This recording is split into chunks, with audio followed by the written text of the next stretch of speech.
Penguins forward Evgeny Malkin has been suspended for 4 games. We'll discuss what happened in the league's decision coming up next.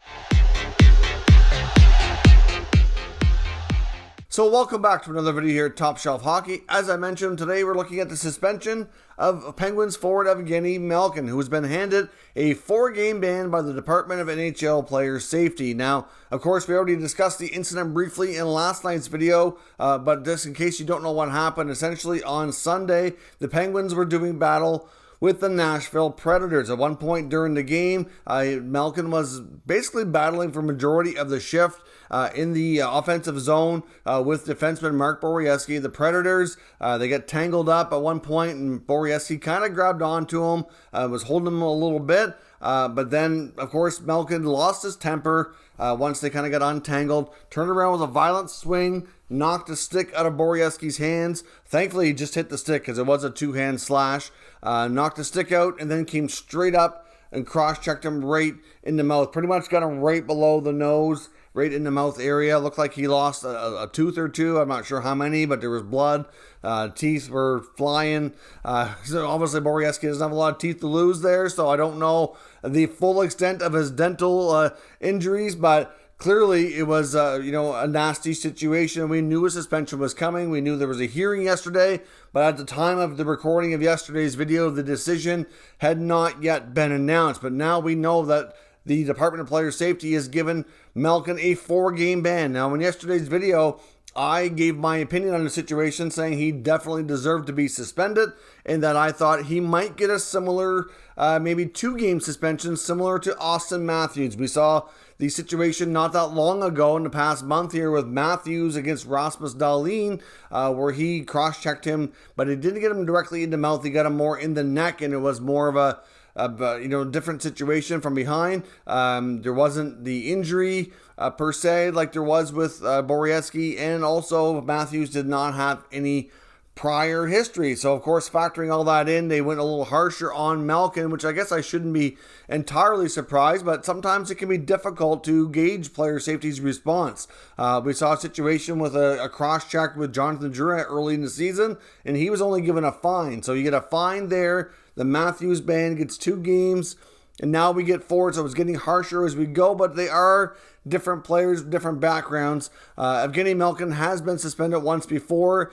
We know, anybody who's followed hockey in the career of Evgeny Malkin knows that he's an aggressive player and he has a bad temper, and it's not that unusual for him to be a little bit, reckless, I guess, with his stick.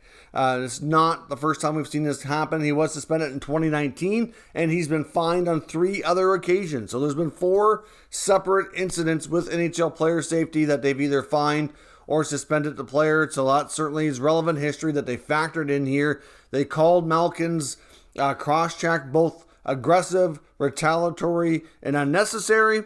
So clearly, and I would agree with that response. Essentially, in Malkin's defense, he tried to, I guess, defend himself by saying Borowiecki kind of initiated the engagement, was holding on to him. And while they agree those things are true and maybe worthy of a penalty, they certainly don't justify the response from Malkin with the cross-check rate to the kisser. So obviously that's an unfortunate situation that's happened. I'm not sure the full extent of Borowiecki, if he's out longer term or not, but I do know that he had to leave the game, didn't return, which also is a factor. Injury always plays a factor in these situations. As I mentioned, there was blood. Looked like he lost at least 1 tooth. I'm not sure because I know he's already missing a few teeth in that area.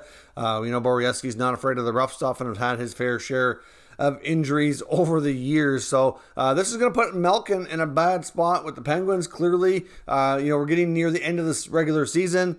With the 4-game ban, that means that he's going to miss half of the remaining games for the Penguins. Now, of course, thankfully, they're not in any danger of missing the playoffs, but they are jockeying for position. There's no guarantee where they're going to finish. They could finish in 2nd place. They could finish in 3rd place. They could even be a wild card. And if they were to go on a hot run to finish the season, there's still a chance they could finish first, too. Like, it's not completely out of the realm of questions here that where they're going to finish. It's all up in the air. So, clearly, they don't want to be any lower than they have to. They'd probably prefer to have home ice. and they want to get the best ideal opponent, which is hard to say. Right now, the most likely scenarios we see Penguins Rangers, and I'm not sure how the Penguins would really feel about that, but at the end of the day, if you're going to have playoff success, you have to go through just about anybody, and obviously usually you start with somebody in your own division, unless you're going to wild card and cross over, which does happen on occasion as well. But certainly, it's going to lose a lot of money. I believe it's like $160,000 or something that he loses in cash for the 4-game ban. Puts his team in a bad spot, but I guess the only silver lining here is that these Penguins are well aware and equipped on how to play with or without Crosby and or Malkin. They've both been instrumental to this team's success over the past, more than a decade now, well over a decade, going on, into decade 2 here, and they have missed a lot of time. Malkin has had a lot of injuries, and they're used to not having him.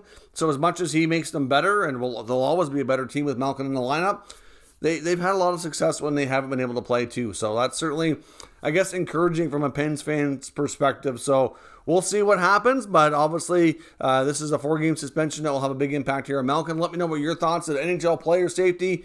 Get this right. Do you think the call should have been different? Let me know your thoughts down in the comments, and we'll discuss further. I certainly feel he definitely deserved to get a suspension, and once looking further and closer at the injury, the history, etc., I think they got this one right. But let me know what you think, and we'll talk about it in the comments. If you're new to this channel, make sure you subscribe and stick around. We'll keep you up to date with all the latest news and rumors from around the entire NHL. Thank you for watching, and I'll catch you next time.